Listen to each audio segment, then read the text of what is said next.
ഭാരതത്തിൽ നിന്നുള്ള നിക്ഷേപകർക്ക് 5 വർഷത്തേക്ക് നികുതി ഇളവ് പ്രഖ്യാപിച്ച അഫ്ഗാനിസ്ഥാൻ. അഫ്ഗാൻ വാണിജ്യ മന്ത്രി അൽഹജ് നൂറുദ്ദീൻ അസീസാണ് ഇക്കാര്യം വ്യക്തമാക്കിയത്. സ്വർണ്ണഖനനം ഉൾപ്പെടെയുള്ള മേഖലകളിൽ നിക്ഷേപിക്കുന്നവർക്ക് ആനുകൂല്യങ്ങൾ ഉറപ്പാക്കാൻ തയ്യാറെന്നും അഫ്ഗാനിസ്ഥാൻ വ്യക്തമാക്കി.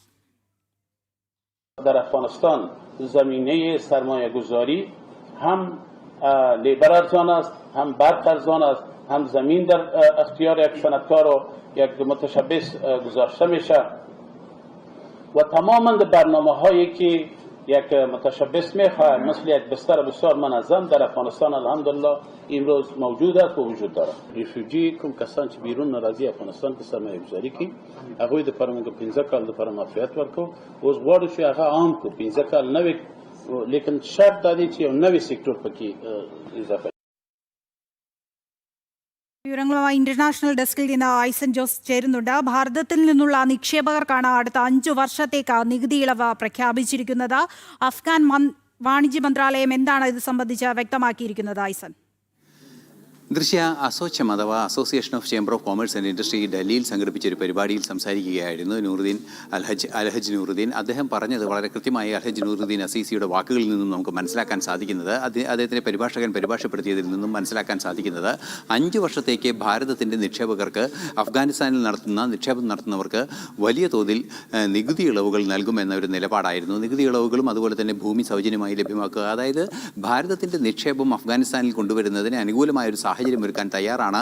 അത് പ്രത്യേകിച്ചും ഈ സ്വർണം ഖനനം ചെയ്യുന്ന അല്ലെങ്കിൽ ഗോൾഡ് മൈനിങ് സെക്ടർ ഉൾപ്പെടെയുള്ള സെക്ടറുകളിലേക്ക് ഇത്തരത്തിലുള്ള സൗകര്യങ്ങൾ ഒരുക്കാൻ തയ്യാറാണ്. 5 വർഷത്തേക്ക് നികുതി പൂർണ്ണമായും ഒഴിവാക്കുക, നികുതി എക്സംഷൻ തന്നെ ലഭ്യമാക്കുക എന്നാണ് കൃത്യമായി അദ്ദേഹം പറയുകയും ചെയ്യുന്നത്. ഇതിൽ നിന്നും ഭാരതത്തിൽ നിന്നുള്ള നിക്ഷേപം കാര്യക്ഷമമായി അഫ്ഗാനിസ്ഥാനിലേക്ക് എത്തിക്കുന്നതിനുള്ള നീക്കങ്ങൾ നടത്തുക എന്ന കൃത്യമായൊരു നീക്കമാണ് അഫ്ഗാനിസ്ഥാൻ്റെ ഭാഗത്തു നിന്നുണ്ടാകുന്നത്. നമുക്കറിയാവുന്നതാണ്, വൻതോതിൽ വൈദഗ്ധ്യം സിദ്ധിച്ച മൈനിങ് സംവിധാനങ്ങളൊക്കെയുള്ള വലിയൊരു രാജ്യമാണ് ഭാരതം. രാജ്യത്തിൻ്റെ നിക്ഷേപ സാധ്യതകളും അതുപോലെ തന്നെ GDP രംഗത്തെ വലിയ വളർച്ചയുമെല്ലാം തന്നെ വൻതോതിൽ വിദേശത്ത് പോലും നിക്ഷേപം നടത്താൻ ശേഷിയുള്ള സ്ഥാപനങ്ങൾ ഭാരതത്തിലുണ്ട്. ഈ സ്ഥാപനങ്ങളെല്ലാം തന്നെ ക്ഷണിക്കുകയാണ് അദ്ദേഹം. സ്വാഭാവികമായും അത് ഭാരതത്തെ സംബന്ധിച്ചിടത്തോളം വലിയൊരു നേട്ടമാണ്. ഇതിൻ്റെ അടിസ്ഥാനപരമായ ഘടകം പരിശോധിക്കുമ്പോൾ നമുക്കറിയാവുന്നതാണ്, ഭീകരവിരുദ്ധ നീക്കങ്ങൾ അതിശക്തമായി തുടരുന്ന ഒരു രാജ്യമാണ് ഇപ്പോൾ അഫ്ഗാനിസ്ഥാൻ. നേരത്തെ സൂചിപ്പിച്ചിരുന്നതുപോലെ പാകിസ്ഥാൻ്റെ ഭാഗത്തു നിന്ന് പാകിസ്ഥാൻ്റെ പ്രലോഭനത്തിന് ഊന്നി അഫ്ഗാനിസ്ഥാൻ്റെ മണ്ണ് ഭാരതത്തിനെതിരെ ഭീകരപ്രവർത്തനത്തിന് ഉപയോഗിക്കാൻ അനുവദിക്കില്ല എന്ന് നേരത്തെ തന്നെ അഫ്ഗാൻ വിദേശകാര്യമന്ത്രിയെല്ലാം തന്നെ പറയുന്ന ഒരു സാഹചര്യമുണ്ടായിരുന്നു. ഭാരതത്തിലെത്തിയപ്പോൾ തന്നെ പറയുന്ന ഒരു സാഹചര്യമുണ്ടായിരുന്നു. ഇത്തരത്തിൽ ആ രാജ്യവുമായുള്ള ബന്ധം ഭാരതം ശക്തമായി തുടരുന്ന നയതന്ത്ര ബന്ധം പുനഃസ്ഥാപിക്കുകയും കാബൂളിൽ ഈ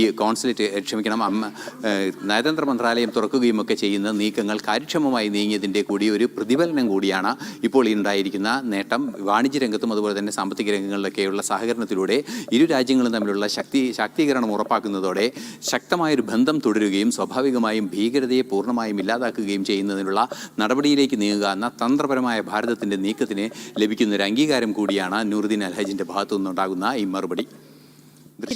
ഐസൻ ജോസ് ആണ് ഇന്റർനാഷണൽ ഡെസ്കിൽ നിന്നും വിവരങ്ങൾ നൽകിയത്.